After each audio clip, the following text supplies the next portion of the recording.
morning to you. It is 3 minutes after 10 and you are listening to James O'Brien on LBC, where, for the first time in quite a long while, we weren't immediately clear on what conversation to begin with today. I mean, looking at the tensions on our border issue, do you know what?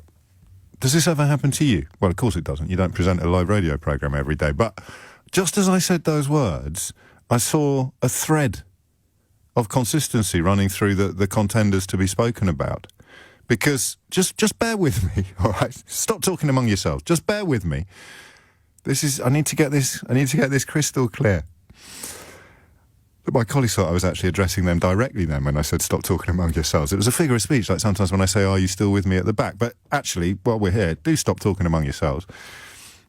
I was going to talk about how Michael Gove is currently trying to reduce the friction at an Irish sea border that Boris Johnson says doesn't exist.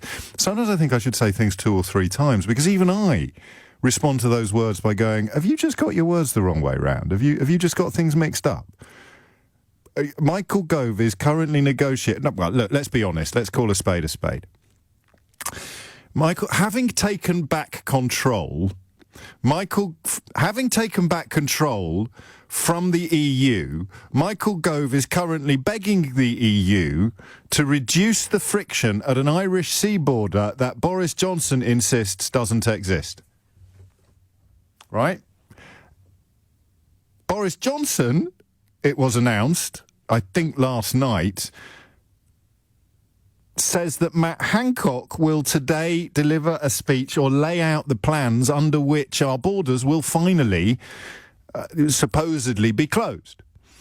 Nadhim Zahawi, the vaccines minister, was on the radio a couple of hours ago saying, actually, no, he won't. So it's not quite the theory of the coin toss, is it? The theory of the perpetual coin toss, as we might call it. The Donald Trump tactic of tossing a coin, shouting heads and tails, and then doing a lap of honour wherever it lands. But as things stand... OK, and then we'll add Grant Shapps to the mix, just for fun. Or whatever he's calling himself this week. So, story 1... The Prime Minister says that the Secretary of State for Health is going to lay out the quarantine plans for people coming into this country from parts of the world where particularly virulent variants are running amok. Boris Johnson says Matt Hancock is going to do it. The Vaccines Minister says no, he isn't. Not today. Maybe not tomorrow. But soon, and for the rest of your life. You come on! And then Michael Gove, having taken back control from the EU, and remember, he's the one who said, we will hold all the cards. Michael Gove is currently begging the European Commission to reduce the amount of friction at the Irish sea border that Boris Johnson still says doesn't exist. And that, listen, I'm seeing the funny side, but that's failed state territory. That is such a mess that it almost... I mean, I kind of understand why people in the right-wing media would rather sort of talk about, I don't know, a priest that's already said sorry for saying something stupid, or Ursula von der Leyen nearly doing something stupid last Friday. Because the reality of what we're actually looking at right in front of us today is almost, even by the standards of Brexit and Boris Johnson, it's almost unbelievably bonkers. Where to begin? Why haven't we shut the borders? Well, don't worry, the Secretary of State for Health is going to make an announcement about the borders later today, said the Prime Minister. No, he isn't, said the Vaccines Minister. Heads, tails, doesn't matter where it lands. Yeah? So we've already asked the question many times. Me say many, many, many times. We've already asked the question, why haven't we shut the borders? And we still don't know. I get it's kind of one theory. There's some sort of ideological objection to it. From within the cabinet. But where is it coming from? We do not know. Priti Patel broke cover. Great shame that she had to pull out of appearing on Nick's show yesterday, because I was going to ring in, ask her a few questions. But hey, we'll have to wait until the next time. 0345 6060 973 if you need to take a note of it. So she's already broken cover, saying we should have done it last March. You sense that Matt Hancock would quite like to shut all the borders. Has the Transport Secretary, before he said that weird thing about Australia, I don't know. I don't even know what name he uses from one day to the next, let alone what he actually believes in a sort of either an ideological or a principled sense. And then Northern Ireland. which you will remember we were told on this programme by everybody from the J-Dog himself right down to the rank and file of Brexit supporters. We were told that Ireland was not a problem. Do you remember? Oh, it can all be fixed with technological solutions. We'll be fine under WTO rules. The very, very simple observation that you cannot have regulatory alignment on the island of Ireland and two separate customs unions or markets was just true. I'm so sorry. I really am. It's flesh-coloured body stocking territory. You know, Daily Mail might call me a tub-thumping radio presenter, but I wish I'd thumped my tub a little harder on the Irish question. I really do. I wish I'd thumped my tub about as hard as it's possible to thump a tub. I wish I'd thumped my tub so hard that my tub was no longer a tub, but was as flat as a pancake.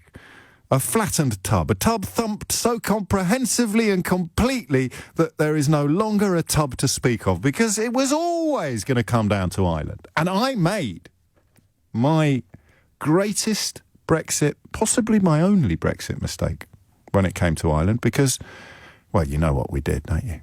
Everyone's made this mistake at some point. It's just that some of us are able to admit it. I believed Boris Johnson. I know. I believed Boris Johnson. When Theresa May said that no British Prime Minister could possibly countenance a border in the Irish Sea, she meant it. That's why we ended up with the UK-wide backstop, which would have seen the whole of the United Kingdom remain in the customs union and or the single market, right? But up with that, J-Dog and his pals, little Marquis Francois, and Brexit hardman Steve Baker, and Ian Duncan Smith. We don't need to look at this deal. We've spent years debating Brexit, and then 9 months later insisting that we abandon the terms of the deal that we didn't need to scrutinise because he understood it all so completely. Oh, it's nice to get back into this territory, isn't it, after a while, albeit that we're now contemplating it from the perspective of seeing our own country circle the plug hole, which, of course, is exactly what people knew they were voting for and the mark of a true patriot. So, it was always going to come back to Ireland, and I wish I won't say this again, last time, I promise, I wish I'd thumped that tub properly, because it was actually obvious. The first person to explain it to us, and I may be over-romanticising this slightly, but I think the first person to explain it to us had built an extension on their house since the arrival of the Good Friday Agreement, and it meant that their bathroom was in Northern Ireland and the rest of their house was actually in the Republic. And the idea that his bathroom would be subject to one set of rules and his bedroom would be subject to another was one of those little moments on this programme where, back in the day, before I became a little more calcified and cynical, I thought observations like that would really force the penny to drop for absolutely anybody listening. So I've never been arrogant enough to think we were going to make much difference to the bigger picture. But you know, I'm lucky enough to get bombarded with communications from all sorts of boneheaded Brexiters, racists and sundry other bigots. And I always naively hope that if you treat them with a little bit of respect and show them the actual facts, then at some point they're going to have to admit it. That's where the theory of the flesh-coloured body stocking came from, because I'd sit here and I'd say, how can you possibly have a deal or a treaty that is going to leave our friend Pat obeying one set of rules in his bathroom regarding everything from food hygiene right through to bivalve mollusks? He's going to be obeying one set of rules in his bathroom and a completely different set of rules in his bedroom. And I would have thought, and I did naively think for a day or two, that when you point out stuff like this, everybody eventually has to go, oh. But the fact that they didn't go, oh, they went, red herring, technical solutions, cheap shoes for peasants, we hold all the cards, made me, as a trusting, naive, innocent soul, it made me go, well, maybe you've got it wrong, Jimbo. Maybe there is a way in which Pat can have one set of rules and regulations in his bathroom and a completely different set of rules and regulations in his bedroom. Maybe the Emperor isn't naked. Maybe he's wearing a flesh-coloured body stocking. And here we are. This is not an opinion. This is a fact. Michael Gove is currently begging the European Union to reduce the amount of friction at an Irish sea border that Boris Johnson insists doesn't exist. Just think about that for a minute. Even if you think I'm the spawn of Satan and every syllable that's emerged from my mouth since 2016 is dripping with deceit and disingenuousness, just listen to this sentence. Having taken back control, Michael Gove is currently begging the EU to reduce the amount of friction at an Irish sea border that Boris Johnson insists doesn't exist. What do you want me to do today, Boris? Well, little Mick, I'd like you to go and negotiate with the European Commission about reducing the amount of friction at the Irish sea border. But you say, so there is an Irish sea border? No, don't be ridiculous. Of course there isn't. How can I negotiate to reduce the amount of friction at an Irish sea border if there isn't an Irish sea border? That's why we pay you the big money, Mickey. You get yourself over. You lay down the law to Johnny Foreigner and you tell him we want less friction at the Irish sea border that doesn't actually exist. Ah, Winston Churchill, cogito ergo sum. And that, I'm afraid, is your starter at 10 this morning. You may need to be on the island of Ireland to answer this question.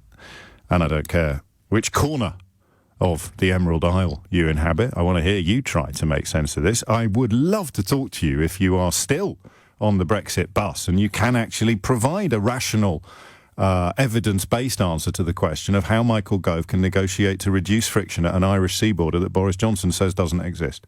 And the bigger question, of course, becomes, I don't think we're ready to do this yet.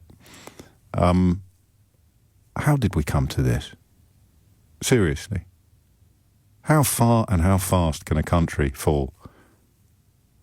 But no, let's stay with the possible answerable question, and that is this. And hit the numbers now, you will get through. If you're in Northern Ireland, if you're in the Republic of Ireland, if you're remotely involved in trade or whatever it may be, just have a crack at telling me how we've, not just, of course, because it's a slightly facetious question. Michael Gove can't reduce the amount of friction at an Irish sea border that doesn't exist, because it does exist. That's one of Boris Johnson's barefaced lies. I know that, you know that, so I'm being a little bit glib. But actually, the bigger question then becomes, how have we ended up? And I'd love you to think about this, actually, and you can answer this wherever you are in the world.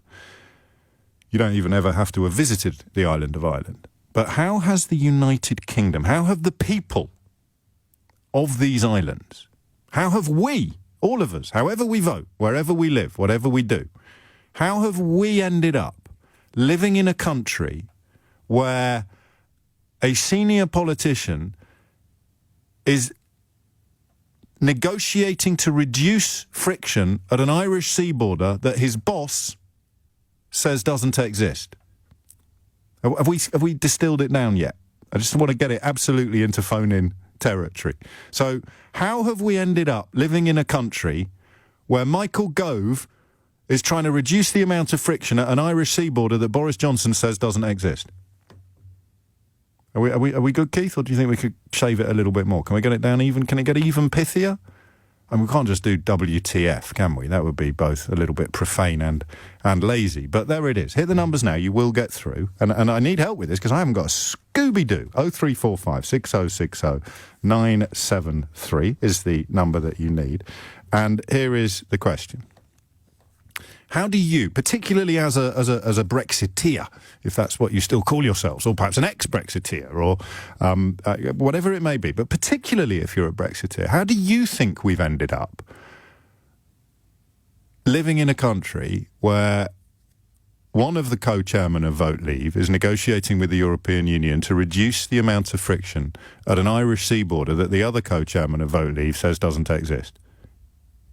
Riddle me that. 20 minutes after 10 is the time. You're listening to James O'Brien on LBC. I'm going to have to hope that Diversity do something vaguely controversial soon, or that the National Trust start putting up more posters explaining the history of their houses, because things are not looking good. From whatever angle you may be viewing proceedings with regards to Northern Ireland. But kudos to Jeff Green. I said that I'd like Brexiters to get in touch and talk me through how they think we've ended up in a place where Michael Gove is negotiating to reduce the amount of friction at a border in the Irish Sea that Boris Johnson says doesn't exist. And Jeff Green in Blackburn has stepped up to the plate. If James O'Brien, writes Jeff, hates our government so much, why doesn't he emigrate? About time he was replaced. Jeff, unwittingly, and one imagines that almost everything he does is unwitting, but also unintentionally answering the question. That, Jeff, is exactly how we've ended up in a place where Michael Gove is now negotiating to reduce the amount of friction at an Irish sea border that Boris Johnson says doesn't exist, because of people like you. And you're still waving your little flag. And you're not allowed to tell me to emigrate, mate, because I'm white. You can only say that to people of colour. If you don't like it here, why don't you go and live somewhere else? That kind of thing, yeah? Anyway, Jeff, I look forward to your next communication. Let us head to Kilkeel in Northern Ireland for, I hope, a slightly more serious answer to the question. And you are, as ever, welcome to challenge the parameters of the question. I think I've got it bang to right, so I don't think I've misrepresented the facts at all. But if I have, the door is open. 0345 6060 973. But the question is a simple one. How have we ended up looking at a news agenda that simply describes Michael Gove asking, I'll stop saying begging, it's a bit provocative, I could understand, you've got enough wounds to lick without me adding a new one. How can we end up in a place where Michael Gove is asking the European Union to soften a border that Boris Johnson insists doesn't even exist? Patrick's in Kilkeel. Patrick, what have you got? The whole solution. Not really. On the front page, I think they used to say. I'll be in the Times later. Yes, you will. If I lived in England, to go back a little bit, if I lived in England, had no connection with Northern Ireland, I think every time Northern Ireland came up on the news or the radio, I would have switched off or switched over. And I suspect a lot of people are in the same situation. I don't blame them for that, not at all. Yes. But I think Boris is in the same situation and those around him. He's not a man known for studying detail. I think Theresa May was much more over it.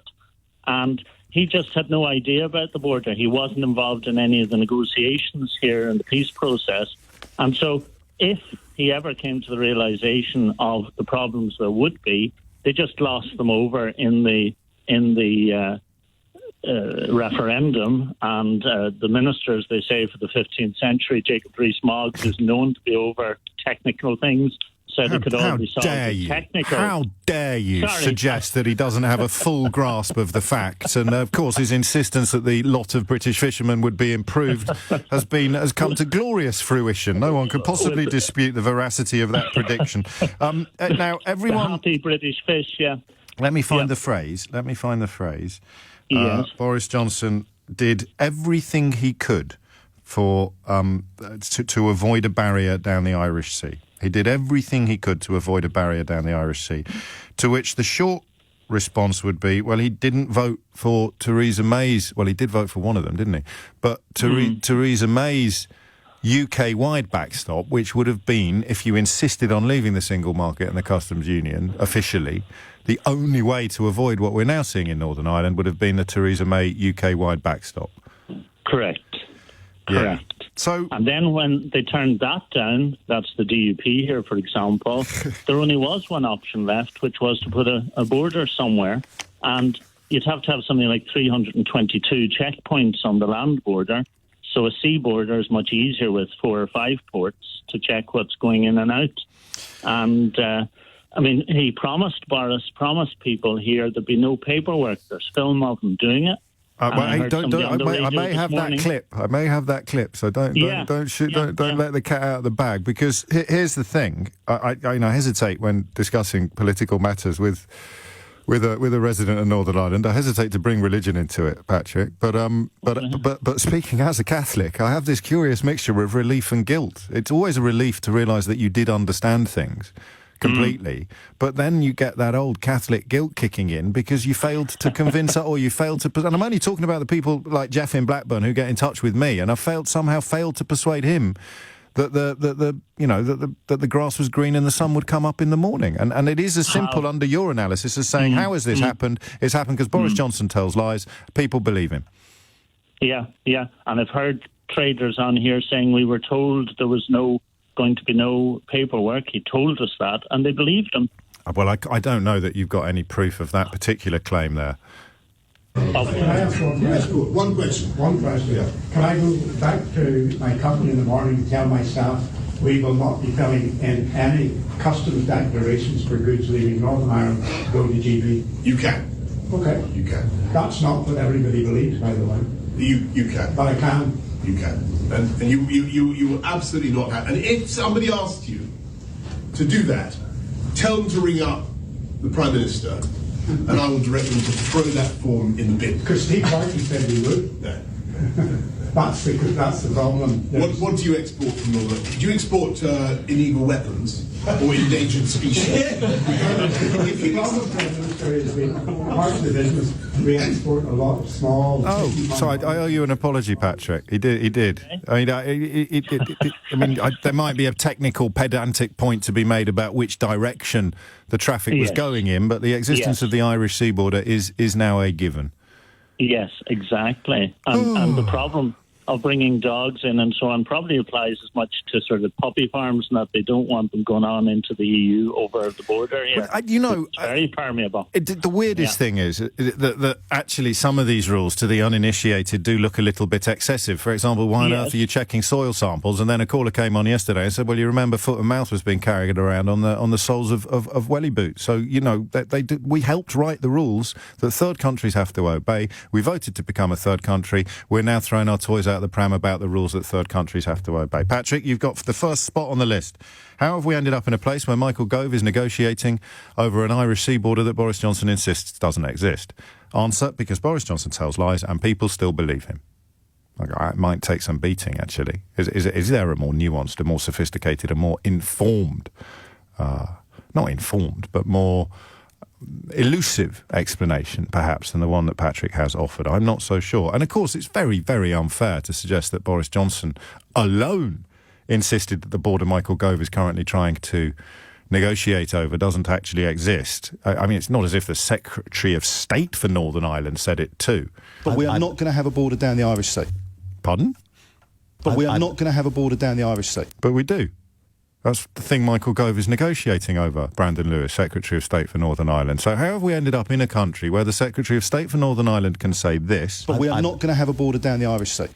And the Prime Minister of the United Kingdom can agree with him, but Michael Gove, the Prime Minister's former colleague at the head of Vote Leave, can now be negotiating with the European Commission. I say negotiating, it's all under their control, just like the bivalve mollusk story from yesterday, 100% in the control of the EU Commission. We are asking them on bended knee to extend the grace period to 2023, having insisted and voted to put a very hard stop on the transition period. So how has my country, and I'm going to say that because I think, you know, all this bleating about patriotism overlooks the fact that the people that have punctured all four of our tyres are the ones that insist those of us who would rather have inflated tyres somehow don't like our country. So how has my country ended up being led by men who are simultaneously begging to reduce friction at a border and claiming that the border doesn't exist?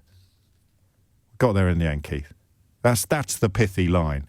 We are led by men who simultaneously seek to reduce friction at a border and claim that that border doesn't even exist. It's 10:30. Dominic Ellis has your headlines. It's 26 minutes to 11. We've got a second answer to the question of how we've ended up in a place where Michael Gove is having to beg the EU to reduce friction at an Irish sea border that Boris Johnson says doesn't exist. The first one, of course, come straight in from Kilkeel, from Patrick. Boris Johnson lies and people believe him. And then Jeff in Blackburn, unintentionally, joined by this texter here, who writes, I think you guys on the left hate the fact he seems to be getting away with it. Long may it continue. So how have we ended up being an absolute joke of a country? For now, everything's fixable. Answer, well, it's there. When they find out they've been conned, these people claim to like being conned because it upsets people who don't like con men. That's reason two of how we've ended up where we are. So our friend here, and of course Steve, the famous caller from a couple of years ago when discussing Donald Trump, he said, I know he's lying, but I love it because it upsets people like you and Sadiq Khan. It's a big part of it. You thought I was exaggerating when I said that was a real Rosetta Stone for understanding the movements and the tides that led to a bloke in an Auschwitz T-shirt marching into the Capitol while claiming to be... doing the work of Donald Trump. Oh, I love it because it upsets people like you and Sadiq Khan. Okay, come back to me when the bloke in the Auschwitz T-shirt has stormed the Capitol building. So, and there's our anonymous friend texting in. I think you guys on the left hate the fact that he seems to be getting away with it. So let's just translate that into reality. I think you guys on the left, whatever the heck that means, because Jeremy Corbyn bears more responsibility for Brexit than just about anybody else in the country. I think you guys on the left hate the fact that he lies to me Long may it continue. Oh, no, that's not fair. Let me go further. I think you guys on the left, brackets, no idea what that means, but I've been told to use it as a handy pejorative, close brackets, hate the fact that he is getting away with lying to people like me. Long may it continue. So how have we ended up with the Prime Minister saying that an Irish sea border doesn't exist, while Michael Gove is begging the European Union to reduce the amount of friction at the Irish sea border? Answer: well, because when people find out they've been conned, they claim to actually like being conned because it upsets the people who don't like con men. Brexit Britain. Arguably, in a nutshell. Fintan is in Lurgan in County Armagh, also, for the uninitiated, in Northern Ireland. Fintan, what's your explanation? Hi, James. Hello. Well, I can give you one part of the explanation is our friends in the DUP Yes.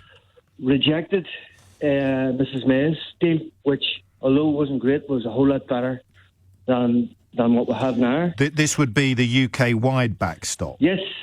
Why did the DUP reject it? Can you remember? Well, actually, I was on your show a few months ago, James, and I gave you my opinion, and then you asked me a question. You asked me, why did they do it? I was stumped, and I says, I don't know, but I've thought about it, and now I think I do know. Go on. And with growing up for nearly 60 years with the DUP, it's a deep-seated hatred of all things Irish, and it's near an illness. And the thing about it is, I work in the butchers, and I've been talking to all different shades of people every day. The ordinary unionist people aren't like that. You know, I hate labels, but the Protestant people, the unionist people, the people who believe that to be themselves to be British, they're not really like that. You've got a small rump, and that's it. And the DUP are feeding on this. They're whipping up hysteria. But listen, some people won't like your characterisation of the DUP, but it's a phone-in show. They're welcome to ring in and tell us why. 03456060973. It doesn't. I mean, even let's let it pass. A deep-seated hatred of Ireland, the Republic of Ireland, of all things Irish, of all things Irish, not the Republic of Ireland. No, of all things Irish, all things Irish. Which but why would that? Why would that propel them to vote against the UK-wide backstop, which? Well, if you roll it back a wee bit, they were saying at the time that they wanted to be treated the same as the rest of the UK. Yes. Yeah. But their policies weren't the same as the rest of any other party in the UK, i.e. you've got a language,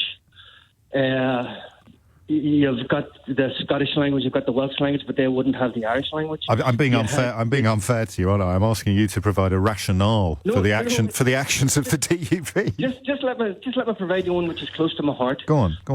They refused to allow same-sex marriage in Northern Ireland. Right. That's allowed all over the UK. It's allowed in most of Europe, but they refused to allow it in the north of Ireland. You know. Right.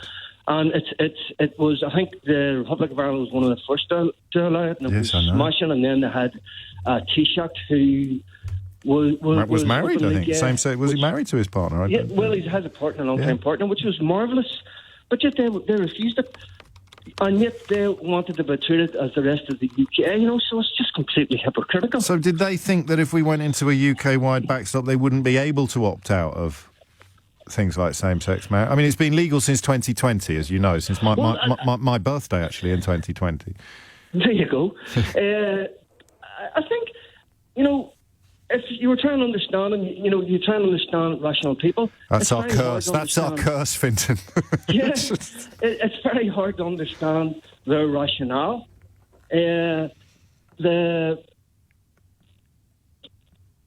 Or is it? Live in the real world. No, I know. Well, look, we're up against that brick wall again, aren't we? Where we expect reason to sort of come careering round the corner to make some sense of the situation. Just to be clear, from Northern Ireland, does my characterisation of the situation ring true to you? We now have Michael Gove seeking to negotiate changes to an Irish sea border that Boris Johnson insists doesn't exist.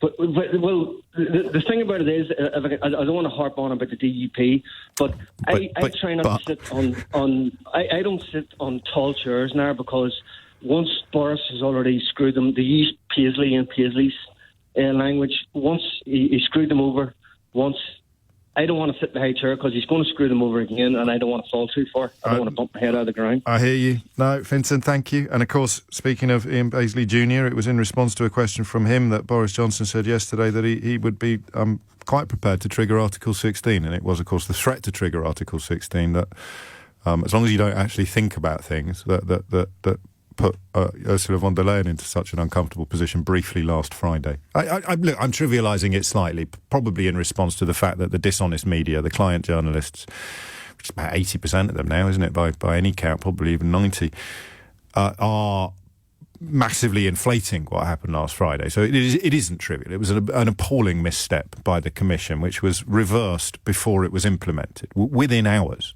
But of course, and actually, come here a minute, because if you are still clinging to the carcass of Brexit being a good idea, you've already won. I know I'm going to have to stop at some point pointing out the error, because there's not a great deal of point to it. And you know, my great fear was always that the people who flogged you this absolute joke would, if they were not challenged, if the truth were not told, the people who flogged you this joke would go on to be in charge of something really, really important. So thank God they didn't end up being in charge of our response to a global pandemic and ending up with the largest death toll on the planet, because that really would have been awful, wouldn't it? As a direct result of not holding them to account for the lies that they told in the run-up to 2016 and afterwards. So I think we can all breathe a massive sigh of relief that Boris Johnson and Michael Gove, having flogged the con of Vote Leave and all the myriad lies that were attached to that campaign, didn't end up in charge of the country as we were facing an unprecedented threat to all of our lives. Phew. Oh, absolute, I mean, huge relief all round on that one. And that was always the fear. So they're in charge now. The worst possible thing has already happened, so my entire rationale for banging on about Brexit has actually disappeared.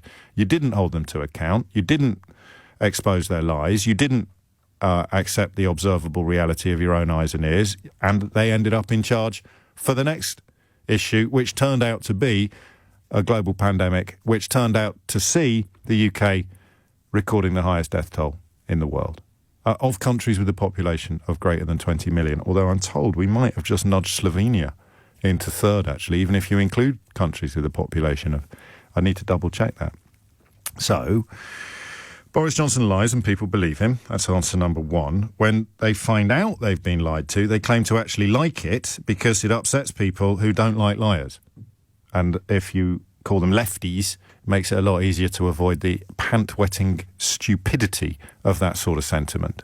As long as you sort of call them lefties or introduce phrases like people like you and Sadiq Khan, then the stupidity of saying, I really like being lied to because it upsets them over there who don't like liars, can just about be evaded. Kevin is in, again, County Down. Kevin, what is going on? Good morning, James. Hello. Long-time listener, first-time caller. You're very welcome. Thank you. I think the DUP position is quite an easy one to understand, and I think the lack of understanding from Boris Johnson is easy to understand.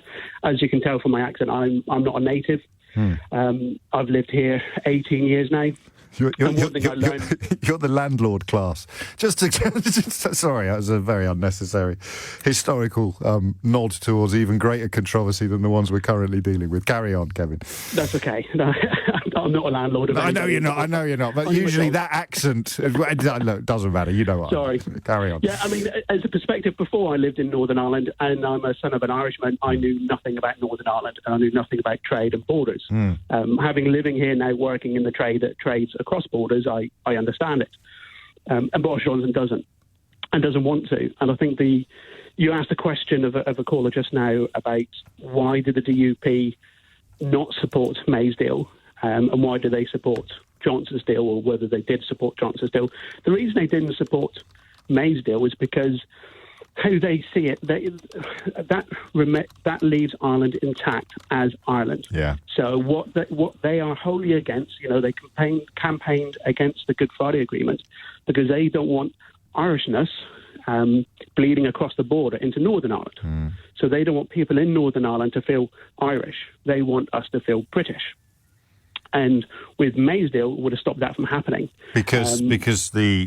So really, the DUP's motivation was always the possibility of resurrecting a land border on the island of Ireland. That's all they want. They want red, white, and blue painted on every curbstone in every town in every part of They want the Northern barbed Ireland. wire back. You think? Absolutely. And and they're a bit like I've been trying to think of how to describe this. A bit like an alcoholic chasing this drink, and this is why they've been so sycophantic to the governments. They had a sniff of power and thought they could get their agenda without actually gaming it through 5 steps, and they were played by the Conservatives, but their goal. But Theresa May was not planning to play them, was she? No. She used them. She didn't for her perhaps own understand the irrational nature of their motivation as completely as you do. But when she said no British Prime Minister can countenance a border in the Irish Sea, or indeed undermine the meanings of the Good Friday Agreement, the intent of the Good Friday Agreement, she actually meant it. When Boris Johnson said no British Prime Minister can countenance a border in the Irish Sea, it was about as trustworthy as his marriage vows. Yeah. And that's a crucial point that everyone missed, including me, because you just wouldn't have thought anyone would lie about that or anyone would play with this particular fire. And yet here we are. I mean, anybody who lives here, even before the Brexit vote, it was clear that there was only one solution for Brexit to happen, for Ireland to stay as it is today, which is peaceful, is a border in the Irish Sea. I was saying that in 2016 before, because it is the only way that you can do that. That GB can separate itself from Europe and not drag Northern Ireland back. It took me a bit longer than you. Years. It took me. It was once it had become clear that Theresa May was prepared to offer up the abolition of freedom of movement as the only tangible benefit, and I use the word benefit very loosely in the context of having our freedoms abolished. Then the full extraction from the customs union and the single market seemed inevitable, and as soon as full extraction from the customs union and the single market seemed inevitable, then you're right. I couldn't see, and still can't, any other solution except a border in the Irish Sea. And here it is, despite the fact that the Prime Minister still denies that it's there. I work for an English company. I live in Northern Ireland, and I bought an ex-work laptop for £30. We get new laptops every 3 or 4 years. And I was onto my office going, I've not seen it, where is it? And I spoke to them, and they can't send it, or they can send it, but they don't know what paperwork it is. And to be fair, with the issues we have sending stuff to Ireland at the minute, it's not very high priority. And some of these issues will be fixed, some of them will be ironed out, all of them are a direct consequence of Brexit. In fact, any problem thrown up by the Northern Ireland Protocol itself, whether it's a problem that is spawned by Ursula von der Leyen or by Boris Johnson. They are all problems caused by Brexit, and it is astonishing how quickly people are trying to pretend otherwise. Not you, Kevin, clearly. And just to add to the mix, here's a little line. Michael Gove authored a 58-page document attacking the Good Friday Agreement, likening it to the appeasement of the Nazis and even managing to attack the rights of trans people, women and the disabled in the process. Say what you like about the fella, he's a really lovely bloke. 10:52 is the time. You're listening to James O'Brien on LBC, where this question is, simultaneously surreal, heartbreaking and so ploddingly predictable. Boris Johnson insists still that there is no trade barrier or border in the Irish Sea. There is a trade barrier in the Irish Sea as a direct consequence of Boris Johnson exercising powers that only a Prime Minister possesses. As ever, if you follow me on Twitter, you can see I've just retweeted David Gauke retweeting David Alan Green, who is a brilliant commentator on matters of constitutional law. And you may not know this, because he doesn't like coming on the radio, but he was kind enough to come on this programme a couple of times. He feels he's at his best in prose, writing stuff down. And when I first started following him, it was as a confused follower of politics, confused by Brexit and the constitutional connotations of a lot of what was going on. And this is going to sound a little odd, and it was partly because he used to work for Bill Cash, the famously Eurosceptic MP, and for the reasons of full disclosure, an old, or at least the father of one of my oldest and closest friends. And which is why, of course, when people say that people like Dominic Raab lie about me on this very radio station and say that misrepresent my view of Brexiters, it overlooks the fact that one of my oldest and closest friends is... Anyway. Because David had worked for Bill, I thought, well, here's someone I can really watch, because I don't want to be only listening to people who share my misgivings or who share my fears about Brexit. And if you go back 20 years or something, Bill Cash had two researchers in his parliamentary office. One was David Allen Green and the other was Daniel Hannan. So you could cautiously suggest that one has carried on following the facts in the ensuing decades and one has not. COVID isn't going to kill you, for example. Absolutely no one is talking about leaving the single market or the customs union. And it's a mark of Brexit Britain that Hannan is now in the House of Lords. The one that said absolutely no one is talking about leaving the single market or the customs union. The one who subsequently said coronavirus isn't going to kill you. I know what you're thinking. You're listening to this programme, it hasn't killed you. But that's not what he meant. 10:55 is the time. And you know, to be clear, what he did was reverse the policy of his predecessor. That was on the backstop. So he agreed to a withdrawal agreement which included a trade barrier down the Irish Sea, even while swaying slightly with a glass in his hand, insisting to Northern Ireland business leaders that there'd be no trade barrier down the Irish Sea. Only a Prime Minister could have done that. He then won a general election which wins a mandate, of course, for their policies. This is me praising David Allen Green's brilliant analysis. Only a Prime Minister... actually, under the terms of the fixed-term Parliament, he can't call a general election, but when there is one and he wins it, he then has a mandate for the manifesto commitments, and that mandate can't really be blocked or delayed by the House of Commons. So the oven-ready deal, as it was called for a while, was mandated by the 2019 general election. So he had a mandate, he achieved that as Prime Minister, in contrast to Theresa May, and then he takes ultimate responsibility for the government's programme of legislation. So, having reversed Theresa May's policy, having signed a withdrawal agreement with the European Union, giving effect to the new policy, i.e. a trade border in the Irish Sea, he then won a mandate for that policy in a general election and introduced it, all while denying that it was being introduced, and he now, of course, bears full responsibility for the policy being implemented into domestic law with an Act of Parliament. But now we've sent Michael Gove to try and dilute the thing that not long ago was Boris Johnson's crowning glory. Charlie's in Lincoln. Charlie, what do you... How you doing, James? I'm grand. What do you want to say? I just really wanted to... I was listening to your earlier callers, yes, who were from Ireland like myself, but from the opposite side of the fence, probably, as I would have called it. Okay. Them being Catholics and me growing up a Protestant. And I just wanted to agree with them that I do blame the DUP myself. I used to vote for the DUP. I was brought up in a very unionist area from the family. And yeah, I think the DUP they really hate everything that's Irish, you know, whether it's the Irish Language Act or having anything to do with them. And that's how you're brought up. And it's, unfortunately, it's inbred. You know, when you're brought up in an area like I was, you couldn't see a different perspective of life, apart from that unionist #loyalist upbringing. It took me to leave at the age of 23 and join the military to be able to look back and actually see things from a different perspective and understand that. And I believe now it's one of the things destroying the country a little bit. Well, I mean, it's interesting that there'll be plenty of people still in the unionist community who would take issue with your conclusions and the conclusions of the earlier caller that you referred to. But it's interesting that you were born on opposite sides of the fence, so to speak. And it is something that I worry about quite a lot, actually, Charlie, because we sit here every day trying to, quotes, work things out, end quotes. And if the explanation for the thing that we're trying to work out is, at its very root, a sort of irrational hatred based upon nonsense and misunderstood history or on age-old grievances, we could sit here until, you know, a month next Tuesday and not get any closer to what you'd call an intellectual or a philosophical answer. Why has this happened? Answer. And it ties in with the text I was taking the mickey out of slightly. It ties in with that worldview. Why has this happened? Because people don't care about the facts. They just love the idea that someone else is getting upset. So the DUP is motivated by a hatred of all things Irish.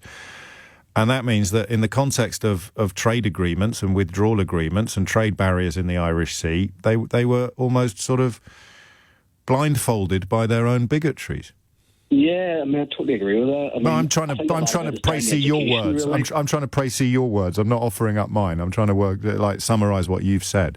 No, it's right. To me, it's been down the education. I've read a lot of books on Irish history from people from the other side, and it's took me to understand that, to see from their point of view that I was brought up with Catholics to the enemy. They want to make you a Catholic. They want to make you believe everything they wanted to believe. They want Roman rule and all the things that I was taught. And unless we understand the visceral, vitriolic nature of that world view, we can't really understand how what's happened has happened. That's exactly true. Yeah. Right. And okay. again, it's just education that you need to see it from why is the Roman Catholics and the Protestant people in the position that we're in. And it spans back hundreds of years, and it's sad how it has got to where it has gotten, because it's an amazing country with amazing people, and it's just such a shame that it's being divided by religion. Well, and it's such a shame that after taking 100 steps forward, it looks now as if there is a real danger of several steps being taken backwards. Can I ask you the $6 million question? Do you mind? Sure. Yeah, go for it. If there was a unification referendum, how would you vote? I would vote, and it's been going in my head for a while now, and I've had arguments with family members and friends, and I think it would be an amazing thing for the country. I think it would be a very, very good thing for Northern Ireland and Southern Ireland, but I also think at the same stage it would be a very bad thing. That's a politician's answer, Charlie. My goodness me. On the other hand, all right, I won't push you. I'm trying to be very pragmatic. It's of course. More because it's so deeply inset, there will be elements, and I'm going back into paramilitaries and stuff, who will absolutely hate, and it will cause an uproar, and for a while maybe. And they are already not on manoeuvres. That would be an inappropriate way of describing it, but they're making more noise than they've made for a while. Yeah, So you're still on the fence, as it were. I would be in the fence. I know exactly how I would vote. Go on. Well, you're just not going to tell me. I would tell you I'd vote for United Ireland. There you go. And as he said himself, born and bred unionist. That's what Brexit's done. It's turned everything upside down and divided the world, or divided the United Kingdom, or divided this part of the planet into people that understand stuff and people who don't, with the government being the poster boys for the people who don't understand anything. And that is how you end up with Boris Johnson insisting that there's no border in the Irish Sea, and Michael Gove begging the European Union to reduce the friction at the border in the Irish Sea. It's 11:01.